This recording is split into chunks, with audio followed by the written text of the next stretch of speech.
Well, hello there, everybody. It is lovely to see you. It's 2 o'clock. That's mountain time on Wednesday, and that means one thing and one thing only.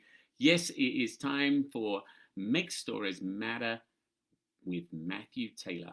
That is me, and it is awesome to see you. So uh, we get together for a little Facebook Live time, and it's all about stories and things that connect with stories. And today we have kind of an interesting topic to delve into, and I think I said it's like time to fish in a little bit of the murky waters because what we wanted to chat about today is what is the difference between connection, relationships, and friendships, because we know that story is the way that we really can connect with people or build relationships. But are those things the same, or is there an order with which they kind of happen? Um, and what else kind of influences them? So that's what we're going to dig into a little bit. Again, if anybody has comments or thoughts, stick them in there. We'll kind of chat our way through and see. Um, but this is kind of what I was kind of thinking of. For a long time, I said, stories connect us. That's what they do. And then recently, people have been said, well, it's really relationships that is the part. And so I was looking at what is a connection. What does connection mean? And of course, it can vary. Um, uh, there's talk of a connection is a bond. It's a link or a tie to something or somebody.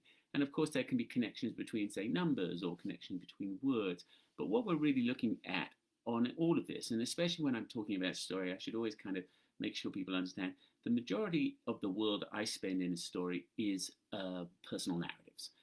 And it's like, how do we use stories for our lives, for work, but also for our social lives, or to get along with people, or to help generate followings in areas that you have a passion about or you want to try and promote. And to generally help is the theory, is for good. So we're talking, when we talk about the connection element, it's really talking about this connection between people. And, and the idea is the stories, because we know that the only way that our brain, we can withdraw facts and events out of our brain is through association.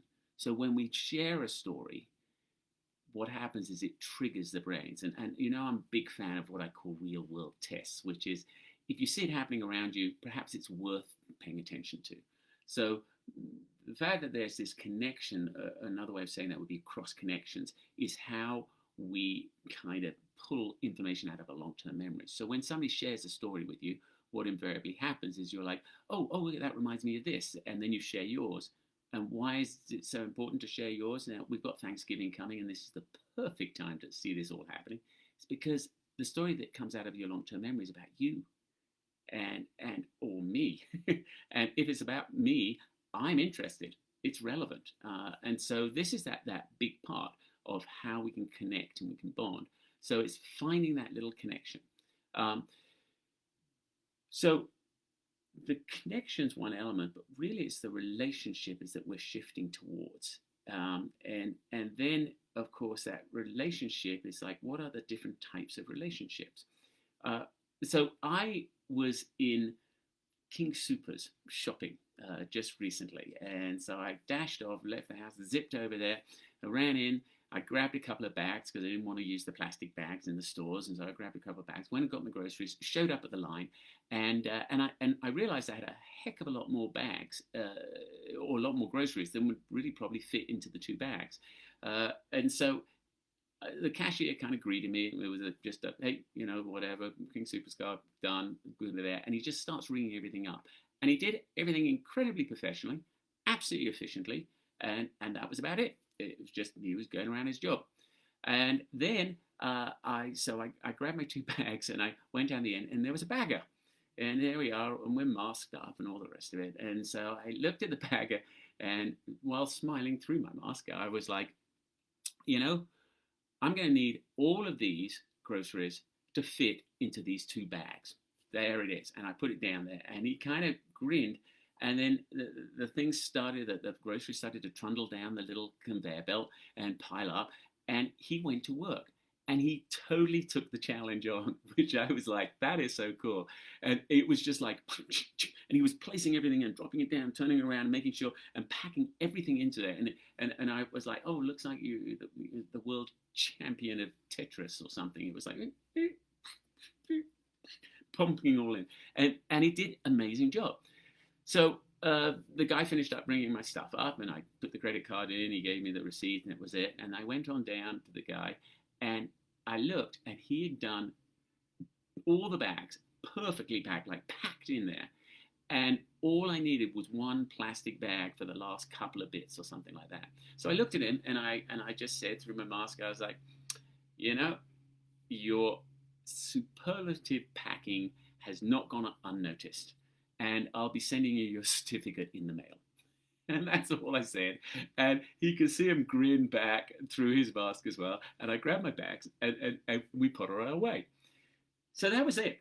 But then I was thinking in the car, what were the relationships I had with these two people in the grocery store?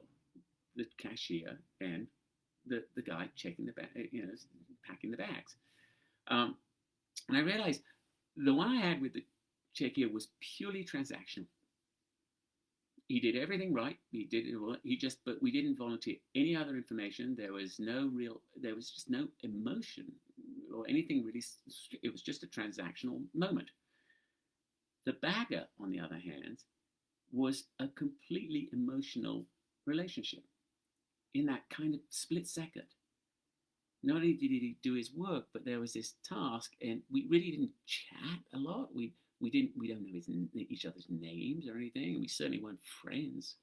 And yet there was totally an emotional element at the end. And the last little, and I walked out, and it made me feel good. It made me laugh internally, and it made me happy, and I felt a connection to him, and I'm sharing the story now after the fact, actually several days after the fact, and I'm pretty sure he would have remembered it as well, whether it would be this long, but certainly after his shift or however it was. And I was like, wow. So there's this stark difference between a transactional relationship and an emotional relationship. But it's super simple to kind of try and have happen. Was it a friendship? No, by absolutely no way. But there was this connection, there was this relationship that was built, or these two different relationships, one of which was far more satisfactory. And from that, other things could build. Am I going to build it with that? If I went back and I saw him again, I would probably recognize, and I would probably, it might build a little bit more. Is it destined to be friendship? No. So what's the difference on friendship, and what is the other elements that would then bring that along? Well, and I was thinking about it, and I'm like, what is that? Well, I think there's really probably two. One is, and one that is huge, is probably time. It's the more time you spend in a relationship, the more likelihood is that it'll head towards a friendship. And the other element is the degree of emotion. What are you actually sharing? And then you'll share more, and he'll share more, and you'll grow towards it.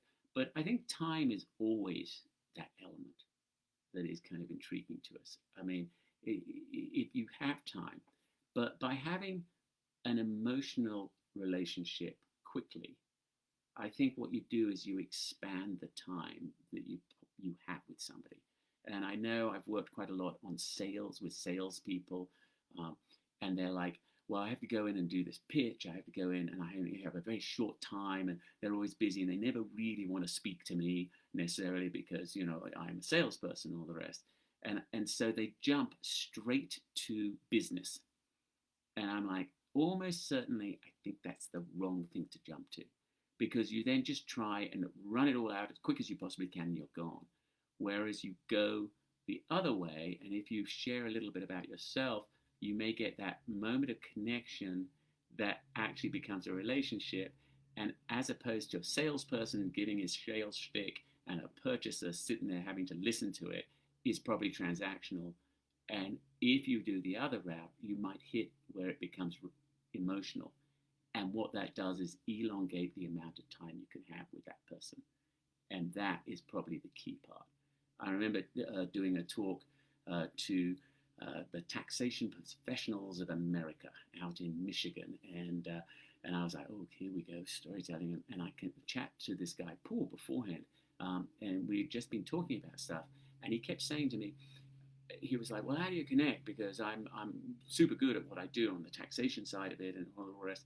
And he kept saying to me, and I was like, well, when you meet with a new client, what do you say? He goes, well, I explain what I do, and I'll do it. And I go, well, do you talk about yourself ever? And he's like, oh, well, I'll do the small talk. I have a nice day today, whatever. And then I'll tell him this stuff about how I can do this.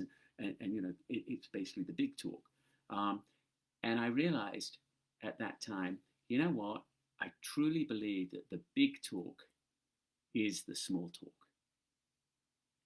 That's what makes the difference for people that seem to sell effortlessly or lead effortlessly, as opposed to the ones that are always it's always work, and people won't give them the time. Because the small talk is where you build the relationship, and it's an emotional relationship as opposed to a transactional relationship. And it elongates the time. And the longer the time, the more connections you start building and finding and discovering with each other, the more emotion is found within those areas. And the more emotion is it, you are heading towards almost a friendship. And people, when I chat to them about who are your biggest clients, the clients you know, they can always tell me more information about them than just the work that they do. And often they have created friendships, whether it was playing golf or whether it went to the barbecues or they discovered they had kids of the same age and they do same interests. It's often the case. So I'd love to hear your kind of thoughts on these ideas, because I know that story is the way. It's sharing those little moments that are personal and sharing a little bit about yourself, revealing yourself so others can see who the real you are. Because if you don't, they will make that up. And if you come in and you're just the salesman and you just do that, then that's who they'll call you as. But if you've chatted just a moment about kids or dogs or football, that's American football or Premier League, like football where you kick the ball with your feet. Just saying that, it's a bit snarky of me, but there you go. But that's how we are interested to be able to then make the connection that becomes the relationship, and moving it from that transactional into more of an emotional one, buying the time that it can actually start growing to where there's true friendship starts happening. Interesting stuff, I think. That's me thinking about that. Anyway, nice chatting with you on Wednesdays. I always enjoy it. I'd love to hear your ideas. And Tim, awesome. I cannot wait to touch base with you. And that's a gentleman who fully understands the word football using the feet as opposed to the American sense of it, which would be a better description would be calling it handball with the occasional use of the foot. But who knows? And I'm also a big football fan, or both varieties. But great fun spending some time with you guys. If you have thoughts about it, I would be interested, because, as I often say, I don't believe there's a lot of rights and wrongs when we're talking about something like storytelling and like connection and how it works. And so I'm always interested to hear your ideas or thoughts, or where you see them fit, or if you've seen them fit in certain places, similar to myself with my buddies in the grocery store. A really close buddy and a not as close buddy. Anyway, look forward to seeing you for Facebook Live next week. I do have think about joining our Facebook group, which is Powerfully Fun Storytelling, where we can trade thoughts and have ideas and post stuff in there as well. You can get me at matthewtaylor.com. And you can also sign up to have little chats with me. There's a place on there to be able to get a 15-minute moment on the calendar, and I'd love to engage if you have any questions or thoughts about that.